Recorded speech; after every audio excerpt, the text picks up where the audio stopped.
Hey there, busy entrepreneurs. I'm Wendy Handy, and you're tuned in to Gut Fix. It's your ultimate guide to conquering IBD, fatigue, chronic stress, and reclaiming your vitality. Get ready to unlock a treasure trove of insights from diet hacks to stress relief strategies and dive deep into the fascinating world of how hormones affect your gut health. It's all about decoding the messages your body sends, so you can bid farewell to IBD and digestive issues for good. So, take a breather from the hustle and bustle. Let's give your gut a high five, and together, let's embark on this transformative journey. Are you ready?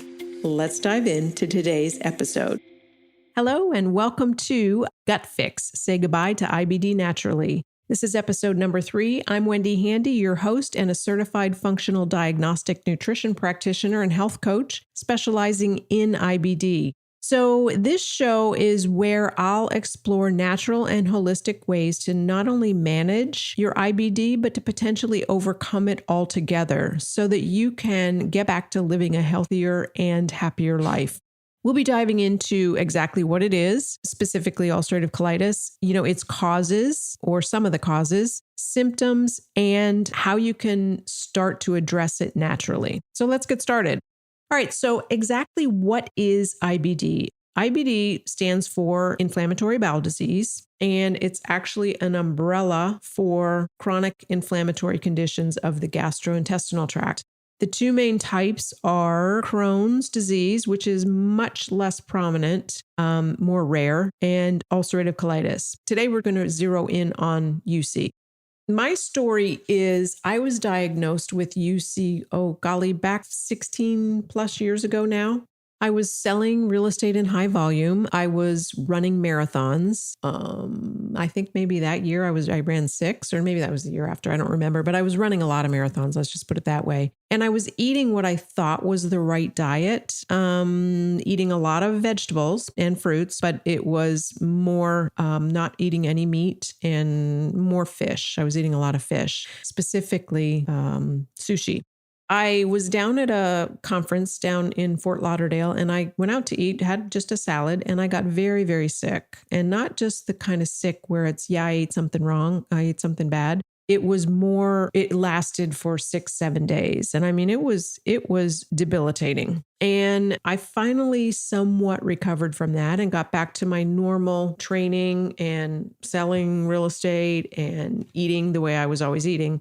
And it just kept getting worse. And so fast forward, I went and had a colonoscopy and was diagnosed with ulcerative colitis. And she said it was moderate to severe. And I said, yeah, I can attest to that. So they put me on medication, which I gladly took because I just wanted relief at that time. But, something didn't sit well with me. It was like I just didn't believe that I all of a sudden was diagnosed with this autoimmune disease of ulcerative colitis. And so I sought out a functional medicine practitioner, and she ran a lot of tests on me.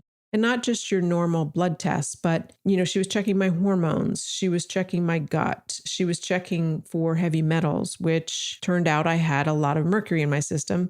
Not surprising when I was eating all that fish, but also I had some silver fillings, some silver amalgams removed, and they were removed by a dentist who was not a biologic dentist. So they were not removed correctly.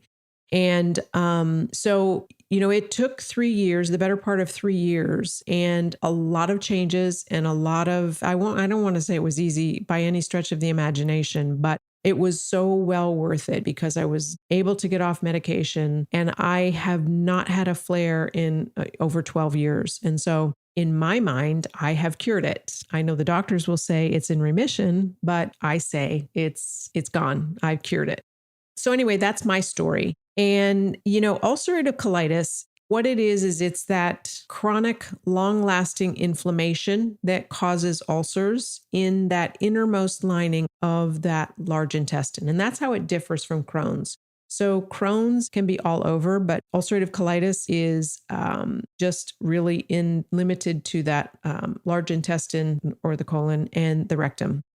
And, what causes the inflammation? Well, it's going to be different for every single person, but it's believed that it's a result of it's result of an abnormal immune response, right? So normally the immune system protects the body from infection, and you get a cold and it goes to work to your immune system kicks in to fight the cold. And normally that's how it works. Now, in people with ulcerative colitis, the immune system mistakenly attacks something, or maybe there is something that shouldn't be there, and it attacks the cells of only the colon, and it causes that inflammation and the ulcers. And so, what are the symptoms of UC? Well, they can vary and they're going to be different for every single person, but most commonly, they're going to include abdominal pain, diarrhea, sometimes with blood, or maybe all the time with blood, the urgency to go. You'll see weight loss. I lost a tremendous amount of weight and was malnutrition at the same time, and fatigue. And sometimes you'll even have fever with it. These symptoms in my case, they can be debilitating and they can significantly impact the quality of your life. I mean, think about if you have to run to the bathroom after every time you eat, or maybe not even when you eat anything or drink anything. Sometimes it's even water that will cause it. How could you sit on an airplane? You couldn't go anywhere on an airplane. I mean, I didn't feel comfortable going anywhere. Barely made it 10 minutes to my office every day. And so a lot of times I just stayed and worked from home, because it just impacts every part of your life. And, so like I said, when I went to the functional medicine practitioner, she ran all these tests and she came up with these natural ways to get rid of it. Or, well, like I say, I got rid of it. And that's where my training had come in. And so at FDN, we use what we call the Dress for Health Success. And what that stands for is diet, rest, exercise, stress management, and supplementation. And so let's kind of go through these one at a time. So the diet, one of the things with the diet is you want to make sure that you are eliminating any of those foods that might be causing you to trigger a flare. And that's going to be different for everybody again, right? But some of the more common things are, you want to stay away from processed foods, fried foods, refined carbohydrates like your, pastries, white bread, white rice, things like that. Any processed meats, certainly a lot, excess alcohol or even alcohol altogether. Caffeine can sometimes trigger it in people. So again, it's going to be different for everybody, but those are the main triggering foods and inflammatory foods that you want to be careful of. And, along with that, you want to make sure that you're getting proper rest. And this can be hard because you're stressed out, right? What is going on, and you don't know what's going on, and you have a hard time sleeping. And I know I sure did have a hard time sleeping, but that is, it's crucial. And so, try to get a good sleep routine down of going to bed at the same time, getting up at the same time, making sure that you're sleeping in a cool, dark room, no electronics in the room, and, making sure that you turn off your electronics. You're looking at your phone or your iPad or even the TV at least an hour prior to going to sleep, and just make that your little sanctuary is where you get your sleep. So important for the body to rest and recover. And then exercise. And so exercise is also a very good stress reducer. Just be careful, like in my case, not to overdo it. So too much exercise, too much of a good thing is not good either. So, kind of limit that exercise to maybe walking, doing light exercise, but, and weight training, of course, certainly too. Then, you want to make sure that you're reducing your stress as best that we can. And let's face it, we are living in a world where we are under chronic stress. And that's, that chronic stress is going to exacerbate symptoms. It's going to bring on a flare in a lot of cases. And so you can be practicing things like mindfulness. And mindfulness, if you don't know really what it is, it's really just being in the present moment, right? Like right now, not what happened yesterday, not worrying about what happened a week ago or 2 years ago, and not worrying about what's going to happen tomorrow or a week from now, but living right now in this moment. And, electronics and our iPhones and all of the gadgets that we have kind of take that away and have just really gotten us away from the mindfulness. But anyway, just being mindful, practicing yoga. and, that light exercise and prayer, if that's your jam. Then, supplementation. So this is going to be different for everybody too, right? But there's certain supplements that can certainly help. And one of the best things that I still take today, that I started taking back when I was diagnosed and going through this with my functional medicine practitioner, was curcumin. And my gastroenterologist, when I told him I was taking curcumin, and, this is after probably the second colonoscopy and he said, I don't know what you're doing, but you keep on doing it. And when I told him it was curcumin, he said, yeah, I mean, there's studies out there that show that that's just as effective at reducing the inflammation as the medications that we prescribe. And I can say, yes, it is. And so, curcumin is a good one. Omega-3 fatty acids, making sure vitamin D. And this is one that, I think the statistic is somewhere along the lines of 70% of Americans are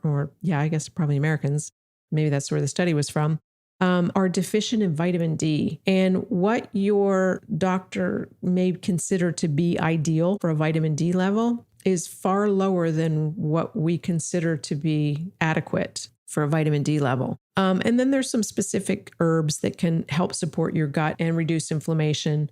Also, a good probiotic, and there's so many of them out there.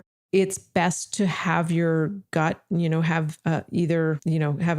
your gut checked to find out exactly where you are deficient or where you need help and support. Because again, everybody's gut is going to look different, right?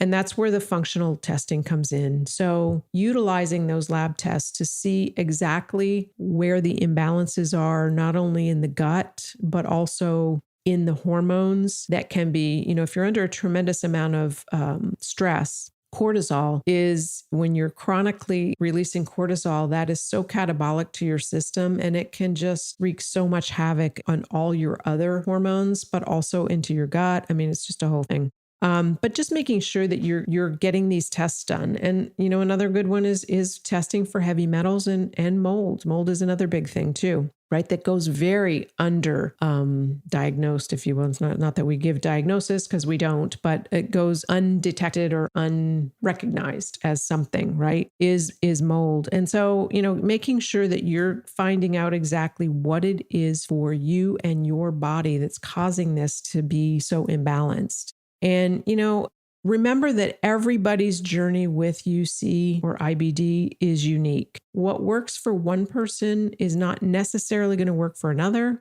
It's essential that you work with somebody that knows what they're doing, that is familiar with this stuff, that it will run the proper labs to find out exactly what is imbalanced for you and give you that personalized plan and protocol that's going to best suit your needs and what's going on in your body.